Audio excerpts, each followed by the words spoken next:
Hello साथियों, मैं doctor Pallav Pandey फिर आपके सामने उपस्थित हूँ एक नया कंटेंट लेकर के। जैसे पहले भी हमने बात की थी कि उद्देश्य इस चैनल को स्थापित करने का आप तक अधिकृत सूचनाएं डीएलएड, बीएड एवं अन्य शिक्षक प्रशिक्षण पाठ्यक्रमों के संदर्भ में पहुंचाने की। राजस्थान में जो डीएलएड कोर्स चलता है उसमें द्वितीय वर्ष में एक विषय है जिसका नाम है आधुनिक विश्वविद्यालय शिक्षा, जिसके तहत प्रकरण है आधुनिक विद्यालयों की शिक्षा। और आज हम इसके तहत चर्चा करेंगे जर्मनी में सार्वजनिक शिक्षा के विकास के बारे में। आइए चर्चा करते हैं जर्मनी में शिक्षा व्यवस्था की शुरुआत से। सार्वजनिक शासकीय शिक्षा व्यवस्था की शुरुआत जर्मनी के प्रशिया राज्य में 18वीं शताब्दी में हुई थी। प्रशा जो जर्मनी का एक राज्य था, वहाँ से शुरुआत हुई थी सार्वजनिक शिक्षा व्यवस्था की।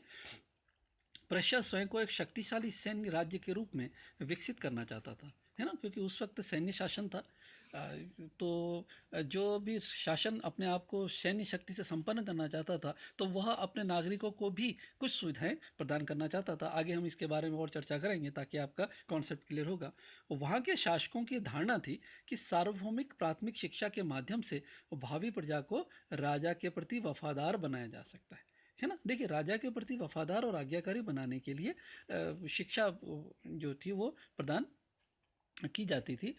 प्रशिया में सबसे महत्वपूर्ण बात यह है, यहाँ पे जो उद्देश्य ये नागरिकों का विकास नहीं था। यहाँ उद्देश्य था एक ऐसी मानसिकता वाले प्रजा का विकास करना जो राजा की हर आज्ञा को एक तरह से ये मान के चले कि वो पाषाण लकीर मान करके चले और उसको वो फॉलो करे और किसी भी रूप में उनका विरोध ना करे, उनके प्रति आज्ञाकारी हो। और प्रशिया की जो राज्य व्यवस्था है, जो वहाँ की शासन व्यवस्था है, वह सतत रहे। उस पर प्रजा की तरफ से किसी भी तरह का कभी भी कोई भी नकारात्मक इम्पैक्ट ना हो या प्रजा का विरोध ना हो।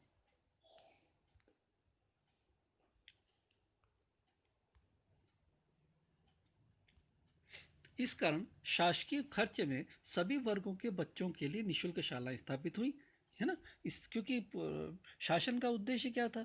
अपना स्वार्थ सिद्ध करना। शासकीय हस्तक्षेप शिक्षा के क्षेत्र में इसलिए था जिससे कि लोगों की जो शासन के प्रति जो उनकी धारणा है वो हमेशा परंपरागत रूप से रहे, परंपरागत रूप से वो उसको फॉलो करते रहे। इसलिए उन्होंने किसी भी रूप में किसी भी वर्ग के बच्चों को सार्वजनिक शिक्षा देने में कोताही नहीं बरती। उन सबको निःशुल्क शालाओं में जाने के लिए उनको स्वतंत्रता प्रदान की। इसमें बच्चों को उम्र के हिसाब से कक्षाओं में बांटा गया। ये एक बहुत महत्वपूर्ण बात है। देखिए, भले ही वहाँ की शासन व्यवस्था ने अपने निजी स्वार्थ के लिए किया हो, लेकिन उसमें उम्र के आधार पर बच्चों को कक्ष में बांटा गया। और यह व्यवस्था जो थी, आज भी हम देखते हैं कि उम्र के आधार पर ही शाला व्यवस्था होती है। और भारत में जो RTE 2009 लागू हुआ है, उसका ये चरणबद्ध तरीका यही है कि उसमें आयु के आधार पर बच्चे को कक्ष में प्रवेश दिया जाता है। हम अगले वीडियो में इसके बारे में अवश्य चर्चा करेंगे कि RTE क्या है, सतत एवं व्यापक मूल्यांकन क्या है। इसके बारे में हम लोग व्यापक आपको चर्चा करके आपको कंटेंट मटेरियल इस बारे में प्रोवाइड करेंगे। लेकिन सबसे महत्वपूर्ण बात इसमें ये आपको ध्यान रखनी है कि जो आयु के आधार पर बच्चों को कक्ष में प्रवेश देने का जो सिलसिला है वो कहाँ से शुरू हुआ था? वो जर्मनी के राज्य प्रशिया से शुरू हुआ था। ये बात हमें अच्छी तरह जाननी है और वैश्विक स्तर पर इसको फिर समर्थन मिला। कालांतर में जाकर के ये पूरी दुनिया में शालेय व्यवस्था का आधार बना। पूरी दुनिया में ये शाला व्यवस्था का आधार बन के सामने आया। प्रशिया में उस वक्त, अभी का मतलब वर्तमान नहीं है, देखिए, है ना, उस वक्त की बात चल रही है। उस वक्त सामंतवाद का बोलबाला था। उस वक्त सामंतवादी व्यवस्था थी और अभिजात्य वर्ग और निम्न वर्ग के बीच में सामाजिक और आर्थिक दूरी अधिक थी, है ना। भले ही उस वक्त शिक्षा सबके लिए सुलभ सरकार द्वारा करवा रखी थी, लेकिन उसमें भी सबसे महत्वपूर्ण बात यह थी कि उच्च या निम्न वर्ग के बीच में एक बहुत अधिक जो पैसों का जो अंतर था, आर्थिक जो दूरी थी, वो अत्यधिक थी दोनों वर्गों के बीच में।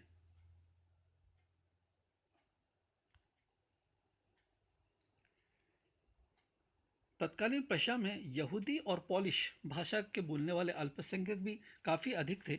स्कूली व्यवस्था कुछ ऐसी बनी कि ये सामाजिक दूरियां बरकरार रहीं। इस प्रकार जर्मनी में लोकतंत्र और समानता को मजबूत करने के लिए नहीं, बल्कि शासन व्यवस्था के प्रति वफादारी और राजभक्ति की भावना उत्पन्न करने के लिए शालाओं का प्रयोग किया गया। जर्मनी में शालाओं का प्रयोग क्यों किया गया? लोकतंत्र और समानता की स्थापना के लिए नहीं किया गया, अपितु इसलिए किया गया ताकि लोग जो है वो शासन व्यवस्था के प्रति वफादार बने रहें और राजभक्ति की भावना उनमें उत्पन्न हो, और इसके लिए उनको शालाओं में जाएं। हम कालांतर में, हालांकि इसमें ये चर्चा का अभी संदर्भ नहीं है, लेकिन हम कालांतर में अवश्य इस पर चर्चा करेंगे कि तत्कालीन प्रशा में जो शिक्षा व्यवस्था थी उसके क्या क्या पहलू थे, उसका पाठ्यक्रम क्या था। उसके साथ ही यहूदी और पोलिश भाषा बोलने वालों की संख्या भी काफ़ी थी, लेकिन वहाँ यह इस क्रम से ये बात स्पष्ट होती है कि वहाँ पर किसी भी रूप में इन जो यहूदी जो थे इनको शिक्षा व्यवस्था इन्हें प्राप्त करने के लिए किसी भी तरह की अलग शिक्षा व्यवस्था इनके लिए नहीं थी, जिसके कारण इनमें साक्षरता की दर कम रही।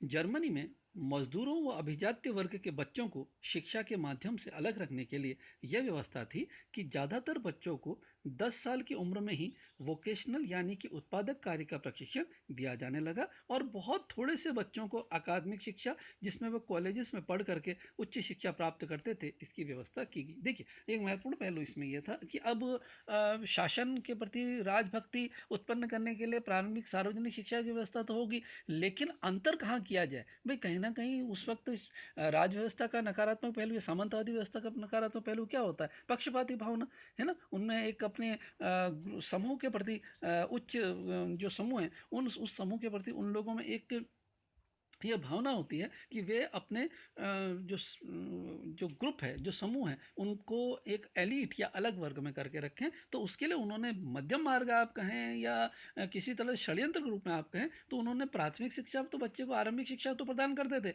लेकिन 10 वर्ष की उम्र के बाद उत्पादक कार्य का बच्चों को प्रशिक्षण दिया जाने लगता था। यानी कि मजदूर वर्ग के जो बच्चे थे, जिन्हें एक तरह से क्लासिफाइड कर दिया जाता था, उनको क्लासिफाई करके उनको वोकेशनल यानी उत्पादक कार्य, जैसे कि वो पढ़ने लिखने में आगे ना बढ़ पाएँ और उनमें जो कारखानों में आदि में काम करने के लिए उनमें जो कौशल था उसका विकास करने के लिए प्रशिक्षण उनको दिया जाने लगा, और बहुत थोड़े से बच्चों को अकादमिक शिक्षा दी जाने लगी। अब ये बात इसमें स्पष्ट होती है कि अकादमिक शिक्षा किनको दी जाती थी? उनको सामंतवादी या अभिजात्य वर्ग, जो धनाढ़ी वर्ग थे, उनके बच्चों को दी जाती थी, जिससे वे कॉलेजेस में पढ़ करके उच्च शिक्षा प्राप्त करें, और इससे वो एक दो वर्ग उनका निर्माण होने लगा, उच्च शिक्षा प्राप्त और दूसरा वोकेशनल शिक्षा प्राप्त वर्ग का निर्माण तत्कालीन जर्मनी में होता था।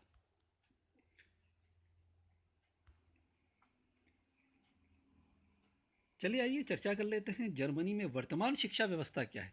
जर्मनी में सभी बच्चों के लिए शासन की ओर से पूर्व प्राथमिक शिक्षा की व्यवस्था है। देखिए, भारत 1947 में आज़ाद हुआ, और लगभग अब ये माने कि 2009 में जा कर के हमें निःशुल्क एवं अनिवार्य शिक्षा का अधिकार अधिनियम पारित हुआ, और तब शासन की ओर से पूर्व प्राथमिक शिक्षा की व्यवस्था विधिवत रूप से की गई। इसकी भी हम आगे अन्य वीडियोस में इसकी हम चर्चा करेंगे कि भारत में अनिवार्य शिक्षा का इतिहास क्या रहा, इसकी हम लोग चर्चा करेंगे। लेकिन जर्मनी में शासन की ओर से पूर्व प्राथमिक शिक्षा की व्यवस्था पहले से ही की गई थी। प्रशिया का उदाहरण हम लोगों ने देख लिया, भले उसके पीछे उद्देश्य कुछ भी रहा हो उनका, लेकिन सबसे महत्वपूर्ण बात यह थी कि इसमें बच्चों को कम से कम साक्षर करने का प्रयास तो किया ही जाता था। लगभग सभी बच्चे शासकीय शालाओं में जाते हैं। ये सबसे महत्वपूर्ण पहलू है कि आज भी जर्मनी के अधिकांश बच्चे शासकीय शालाओं में जाते हैं। केवल 6% बच्चे ही निजी विद्यालयों में पढ़ने के लिए जाते हैं। वो यह बताता है कि वहाँ का प्राथमिक शिक्षा का स्तर, सरकारी स्तर या शासकीय स्तर, कितना ढांचा जो है वह कितना सुदृढ़ है कि वहाँ आज भी वहाँ का जो बच्चा है वह बच्चा किसी सरकारी विद्यालय में शिक्षा प्राप्त करना चाहता है, बजाय किसी निजी विद्यालय के। ये एक ऐसी विचारधारा है कि अगर ये भारत में अपना ली जाए तो शायद भारत और अधिक समृद्धता की ओर अग्रसर होगा। यही नहीं, स्कूल के बाद उच्च शिक्षा का खर्चा भी बहुत कम है, और जो कि शासकीय विश्वविद्यालयों में उपलब्ध होता है ना। शासकीय विश्वविद्यालय, इन दोनों में देखिए, सरकारी संदर्भ जहाँ भी आता है, इसमें सबसे महत्वपूर्ण बात यह है कि सरकार द्वारा जो भी प्रयास किए जाते हैं वो लोक कल्याणकारी होते हैं।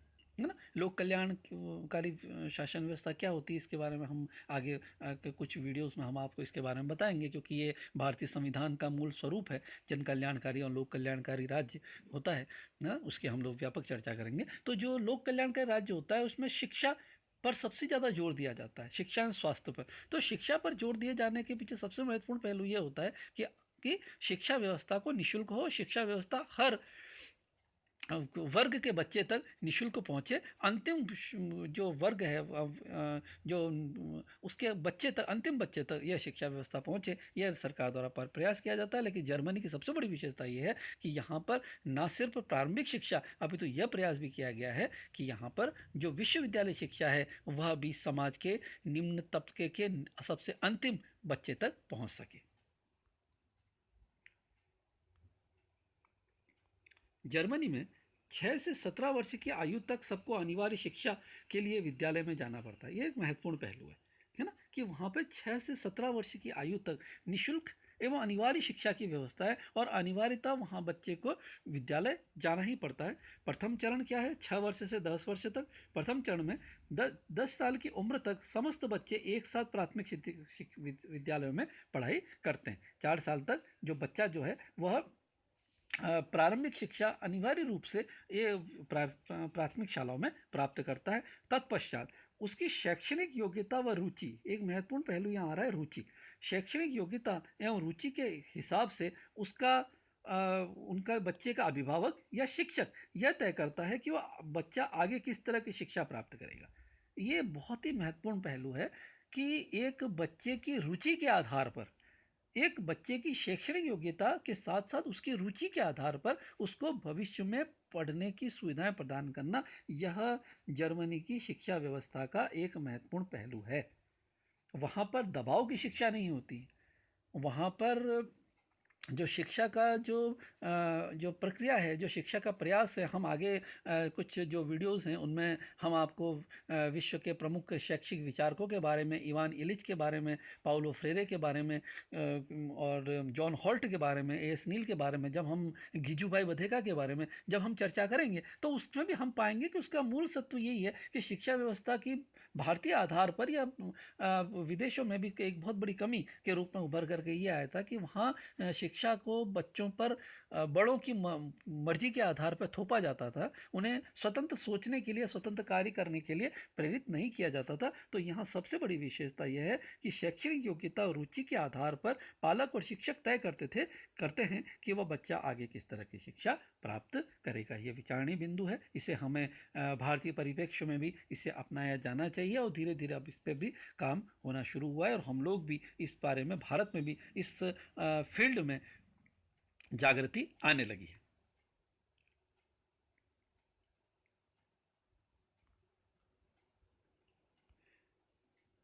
ये जो प्राथमिक शिक्षा के बाद और पूरा जो वहाँ का जर्मनी का जो शैक्षिक ढांचा है, यह 3 प्रकार का है। देखिएगा, पहला है अकादमिक शिक्षा वाले स्कूल, जहाँ बच्चों को कठिन अकादमिक परीक्षाओं के लिए तैयार किया जाता है।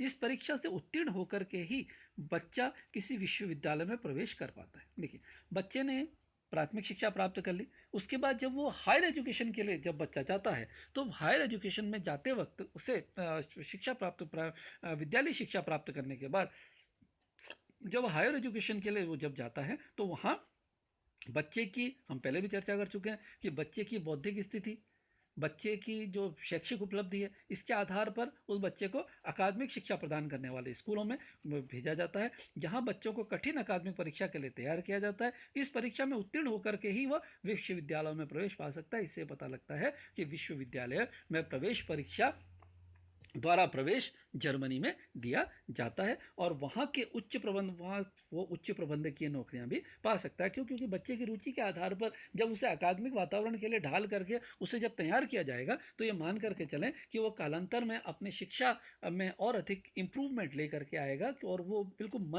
मन लगा के पढ़ाई करेगा। क्यों? क्योंकि उसको अपनी रुचि के आधार पर अकादमिक में प्रवेश मिला है। दूसरा, ऐसे बच्चों के लिए स्कूल जिन्हें मध्यम वर्गीय नौकरी के लिए तैयार किया जाना है, उन्हें सामान्य विषयों के साथ साथ मध्यम वर्गीय व्यवसाय की शिक्षा दी जाती है। जैसे ये तो जो हो गया वो एलिट क्लास हो गया, जिसमें एडमिनिस्ट्रेटिव जॉब्स हो गए या अन्य प्रशासनिक जो है परीक्षाएं होगी, है ना, उनके लिए बच्चे को तैयार किया गया। और दूसरा जो है, जिन्हें मध्यम वर्गीय व्यवसाय हैं, उनके लिए, उनके ऑफिशियल काम के लिए बच्चों को इसके लिए तैयार किया जाता है, और जिसमें सामान्य विषयों के साथ साथ उन व्यवसायों से संबंधित शिक्षा दी जाती है जिससे कि उनमें विशिष्टीकरण विकसित हो, प्रारंभ से ही उनमें विशिष्टीकरण का विकास हो। तीसरे स्तर पर वे शालाएं हैं जो औद्योगिक काम के लिए बच्चों को तैयार करते हैं, और इनमें पाठ्यक्रम अकादमिक विषयों पर केंद्रित ना होकर व्यवसाय केंद्रित होता है। सबसे महत्वपूर्ण बात आप देखिए कि कुछ बच्चे ऐसे होते हैं जो जिनकी रुचि अकादमिक कार्यों में नहीं होती है ना, वो व्यवहारिक कार्यों में, गतिविधियों में, वो कोई कारखानों में काम करने के लिए खुद को ज़्यादा उपयुक्त पाते हैं, है ना, उनमें ये स्किल होता है। तो ऐसे बच्चों को प्रारंभ से ही उनके बारे में, उनके सब समस्त स्तरों को देख करके वो बच्चों के अभिभावक और शिक्षक ये तय करते हैं कि उनको ऐसे शालाओं में भेजा जाए जहाँ औद्योगिक काम के लिए वो तैयार हों, इंडस्ट्रियल वर्क के लिए बच्चे उसमें तैयार होते हैं। और इन पाठ्यक्रम, इसका जो एकेडमिक जो पाठ्यक्रम जो होता है वह एकेडमिक पर आधारित नहीं होता है ना, एकेडमिक विषय पर आधारित नहीं होता है, जबकि वो व्यवसाय केंद्रित होता है, यानी कि उसमें कौशल संवर्धन के लिए उसके तहत उसमें बच्चों को ट्रेनिंग दी जाती है। तो इसको एक बार फिर हम देख लेते हैं कि वहाँ जो शालेय व्यवस्था के बाद जो स्वरूप है वो 3 प्रकार का है, जो कि अकादमिक शिक्षा देने वाले स्कूल जो सिर्फ मात्र अकादमिक शिक्षा बच्चों को प्रदान करते हैं, जिसके बाद बच्चों को विश्वविद्यालय में बच्चे प्रवेश पा सकते हैं और वो उच्च प्रबंधकीय नौकरियां करते हैं। और दूसरा ऐसे बच्चों के लिए स्कूल जो मध्यम वर्गीय नौकरियों के लिए जो होते हैं, वहाँ उन्हें उस जिस वर्ग के लिए उन्हें उपयुक्त पाया जाता है अभिभावकों द्वारा या शिक्षकों द्वारा, उस आधारित शिक्षा उन्हें दी जाती है। और ऐसी शालाएं जो औद्योगिक उत्पादन के लिए श्रम शक्ति या स्किल कौशल का विकास करती हैं, ये 3 प्रकार की शालाएं हैं। और सबसे महत्वपूर्ण बात यह है कि इन तीनों शालाओं में जो प्रवेश देने का जो कार्य जो है वह बच्चे की मर्जी पर आधारित होता है, और जो कि बच्चे की मर्जी के जो उसकी जो योग्यता है उसका निर्धारण कौन करता है, या शिक्षक करता है या अभिभावक करता है। यह एक बेहतरीन शिक्षा व्यवस्था का पहलू है जर्मनी में, जो स्वीकार्य होना चाहिए, न सिर्फ जर्मनी के स्तर पर को बल्कि वैश्विक स्तर पर भी।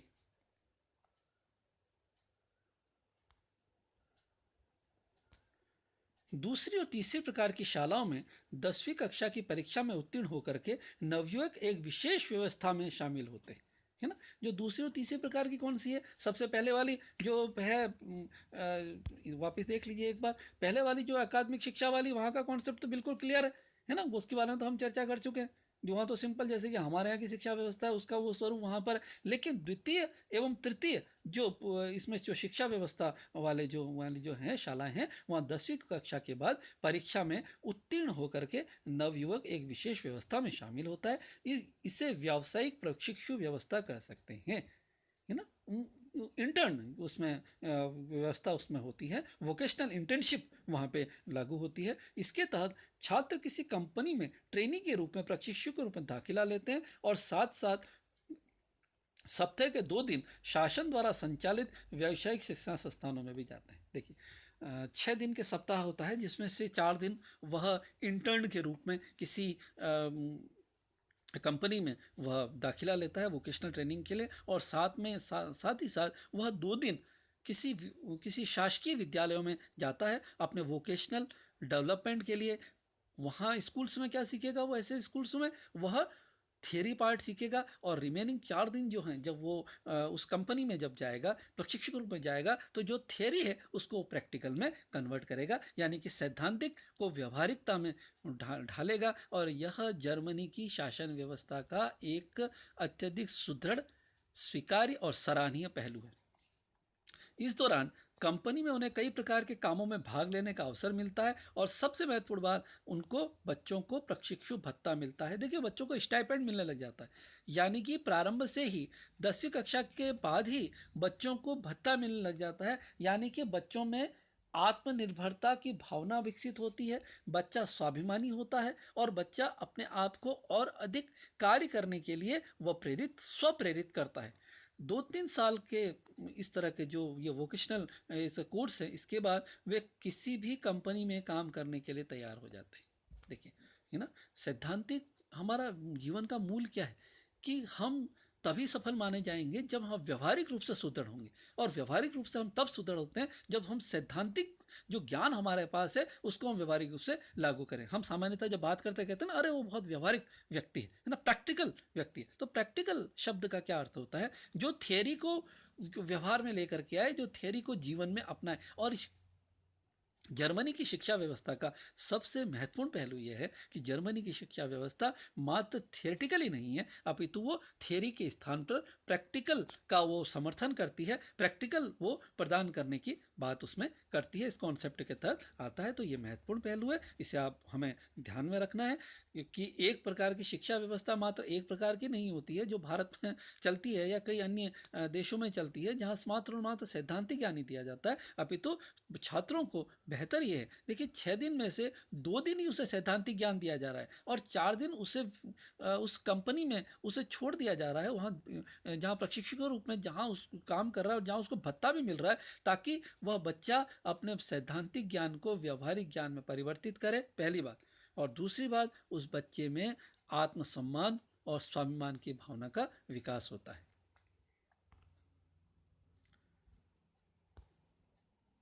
हमने अब पहले वाली स्लाइड में अध्ययन किया कि बच्चे में स्वाभिमान का विकास हुआ, 2-3 साल के बाद उसको नौकरी भी मिलेगी, यानी कि वो जॉब की तरफ से वो बिल्कुल सेटिस्फाइड है कि उसको जॉब मिलेगा। यानी कि उसमें जो अधिकतर आज भारत की जो स्थिति जो है वो ऐसी क्यों है? क्योंकि हम में से अधिकतर जो लोग हैं वह अपने भविष्य के प्रति आशंकित रहते हैं, है ना, कि भविष्य हमारा क्या होगा।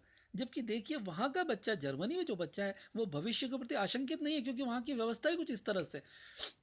और आगे भी अगर वो बच्चा चाहता है तो औद्योगिक काम से संबंधित उच्च शिक्षा का डिप्लोमा लेकर वो कुशल मजदूर बन सकते हैं। ऐसा नहीं कि भाई बस आपने इतना कर लिया, 10वीं के बाद 3 साल 2-3 साल आपने पढ़ाई कर ली और उसके बाद आपने श्रमिक के रूप में या कहीं किसी कंपनी में एक कार्य करने वाले के रूप में आपने ज्वाइन कर लिया, बस आप उसकी यात्रा वहीं समाप्त नहीं होती है। बल्कि अगर वो उच्च शिक्षा का संबंधित डिप्लोमा भी अगर वो प्राप्त कर लेता है, वहाँ शिक्षा का एक स्वरूप और है कि वहाँ बच्चों के लिए हायर एजुकेशन डिप्लोमा की व्यवस्था भी है, जिससे वह स्किल्ड लेबर बन जाता है।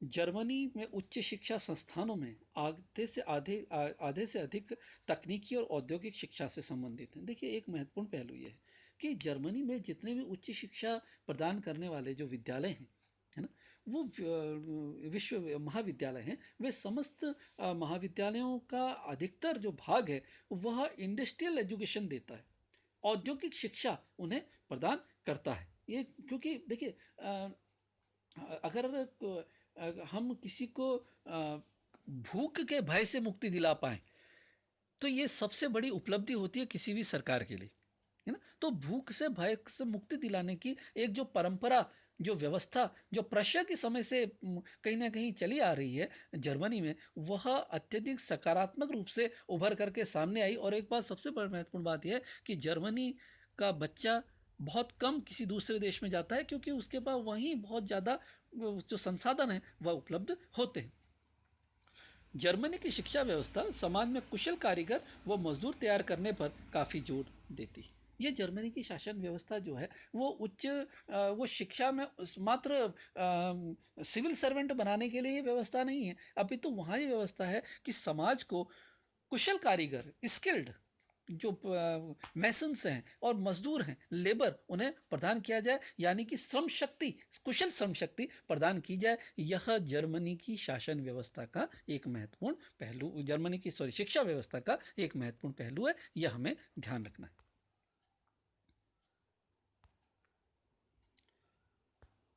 यही वो कारण है जिसके कारण आज जर्मनी में विश्व में जर्मन मजदूरों की कार्यकुशलता प्रसिद्ध है। यही नहीं, औद्योगिक मजदूरों का वेतनमान काफ़ी अधिक है।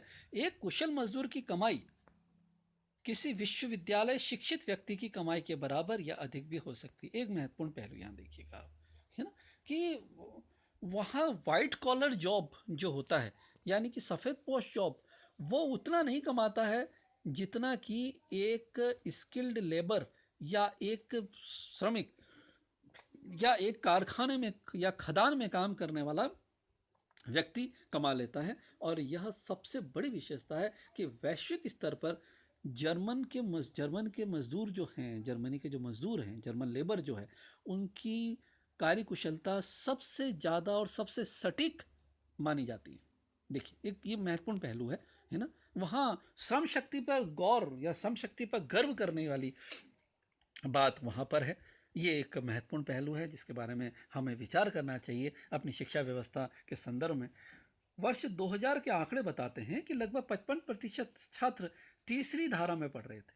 अभी हमने पहले वाले 2 स्लाइड्स में हमने अध्ययन किया था, प्रथम, द्वितीय एवं तृतीय 3 प्रकार के जो विद्यालय होते हैं। तो तृतीय प्रकार की धारा क्यों? क्योंकि वहाँ वो काम कर रहा है। देखिए, बहुत सिंपल है कि अगर वो 2 दिन विद्यालय जा रहा है, 4 दिन काम कर रहा है, उसको पैसा भी मिल रहा है, उसमें स्वाभिमान की भावना विकसित हो रही है, साथ में उसमें प्रैक्टिकल नॉलेज डेवलप हो रहा है। प्रैक्टिकल नॉलेज डेवलप होने से क्या होता है?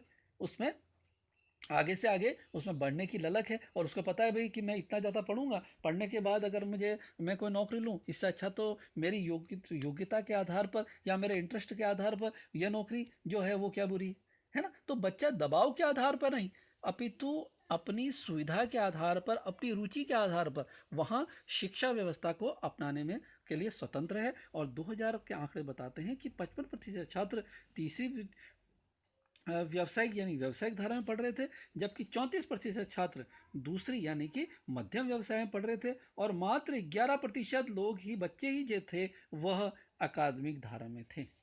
अब आप देखिए, इसमें से 11% बच्चे यानी कि 89% वहाँ पर 100% जॉब फैसिलिटी उपलब्ध है। देखिए आप, वहाँ का जो मास है, यूथ है, उसके पास 89% जो वहाँ का मास यूथ जो है, उसके पास भविष्य और भूख की चिंता नहीं है, वो प्रत्यक्ष रूप से रोजगार से जुड़ा हुआ है। और सबसे बड़ी बात यह है, जो रिमेनिंग 11% भी हैं, भाई उनके सामने भी इस तरह की समस्या, कोई संकट नहीं आएगा। क्यों? क्योंकि उनका जो कंपटीशन जो होगा, उनकी जो प्रतियोगिता होगी, मात्र 11% से होगी। बाकी जो रिमेनिंग जो 89% हैं, वो वैसे ही इससे दूर हो चुके हैं।